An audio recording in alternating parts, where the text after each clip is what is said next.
even though I was writing and coming up with this story of this group of people called the Banditos, like I thought I knew who I was writing about. And then when you see like a line of people getting ready to come into a show that wear that and embody that, you realize, oh, that's who that is. That's who the Banditos are. Welcome back in to another Audacy Check In at the Hard Rock, New York, in the Rockstar Suites with, I think you guys know these guys, 21 Pilots. Hi. What's up? Hey. This is very exciting. The Rockstar Suite in the Hard Rock, full of memorabilia downstairs. Some Beyonce's pants. What are you throwing into the Hard Rock memorabilia pile? Well, I guess we gotta find some pants to give you. Right now. You could have one of my socks. A sock. I'll Yeah. take it. So Clancy is so fascinating to me. I could probably talk to you for hours about this entire journey that you've been on. When you started the project, did you know exactly where you were going to go with Clancy at the beginning of this entire mega world that you created? The story was, I guess it was a bit of a hybrid in that the overall like arc of it was written out from the beginning, but there were a lot of kind of twists and turns inside of the journey that we made to kind of, I guess in a way we were really inspired by our own fans as the story was being told. There were certain details that came out of the story because of watching how people reacted to it and what they were drawn to. And so it was a bit of a hybrid where we knew what we were going to say and what we wanted to accomplish with the story. And for anyone who doesn't know what we're talking about, basically the album Blurry Face is a reference to a character in the story that we've been telling who's kind of the antagonist. We find out his real name is Nico.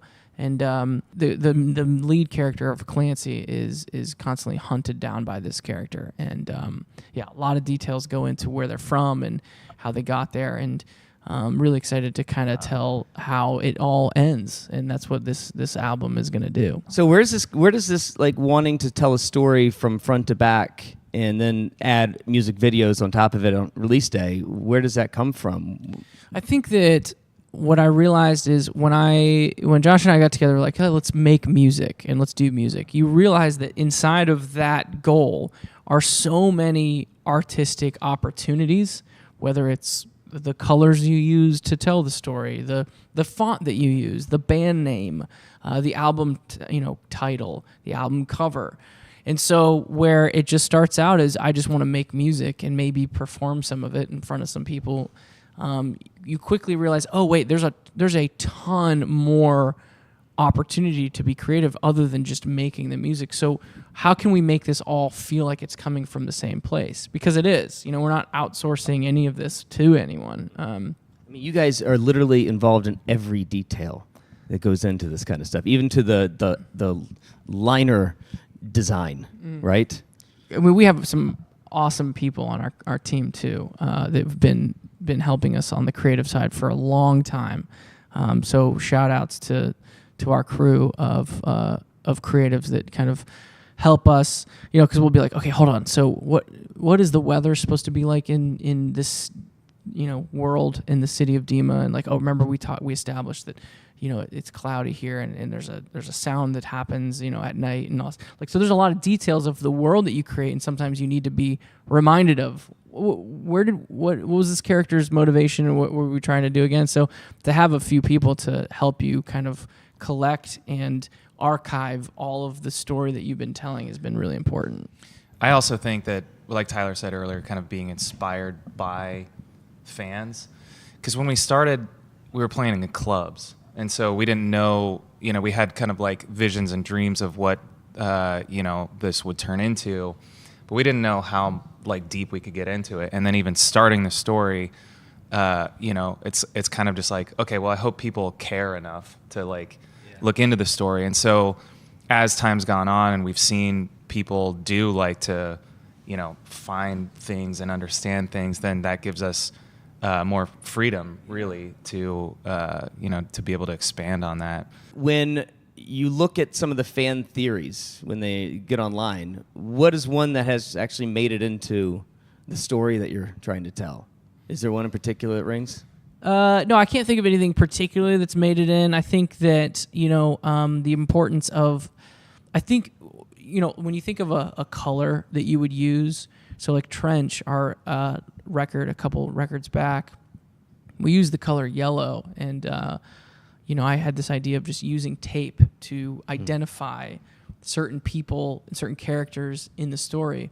And then when we saw our fans kind of really adopt that and kind of, I guess, take that tape and put it on themselves and kind of, I don't know how you would describe it. We realized the power of, even though I was writing and coming up with this story of this group of people called the Banditos that are kind of this a rebel group of people outside of the city that live in more of a wild environment. Like, I thought I knew who I was writing about and coming up with.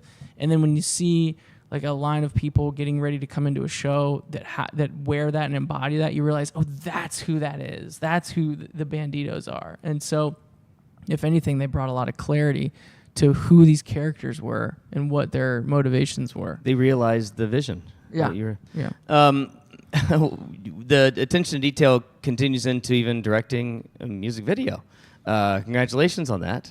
Thank you. Now, when that happens and you're directing a music video for the first time, I'm assuming, right? So who's coming up with that story? Are you coming up with that too, or are you just coming up with the visual representation of it? I think it was just kind of my interpretation, how I felt about the song when I listened to it. I mean, first of all, because I've never done it, it is a lot harder to come up with an idea to visualize something than I thought it was going to be. So I kind of just started by thinking like, well, what could Tyler be doing where he looks cool? And then that's like kind of where it started. But then kind of like turned into kind of a metaphoric story that felt really good. And yeah, I don't know. It was fun to do. It was challenging, but it was fun. So when you do this, embark on this giant tour, right? Got to be the biggest 21 Pilots tour of your entire career, right? It's pretty massive. Maybe. What is the one surprise, the one thing that you're most excited to show somebody? We've always talked about when we write songs, it's hard not to imagine what it's going to feel like to perform the songs live. And in a way, a lot of times the decision making when you're writing the song can be impacted and influenced by the fact that it will happen live. And so I think I'm just really excited to play some of the new songs. I don't know. I've been to shows where I've felt a little disappointed in the show because the artist put so much emphasis on the new stuff that it almost felt like they were turning their back on some of the old stuff. And so we want to balance out what is a kind of a delicate thing, which is the set list. How much of the new stuff do you put in? How much of the old stuff do you keep in? I was doing the math the other day. We've got over 90 songs that we've released. It's hard for me not to just get excited about the new stuff. And so I have to kind of remind myself that, you got to balance it out a little more. Well, thank you for your vulnerability. Thank you for the album. Thank you for the time. I think there seems to be like writing a movie is in the future. Feels like that's where it's all heading, isn't it? Well, it depends on if we can get the actor that Josh wants to play him. Which is Timothy Chalamet. It's Tyler's son. It's my son.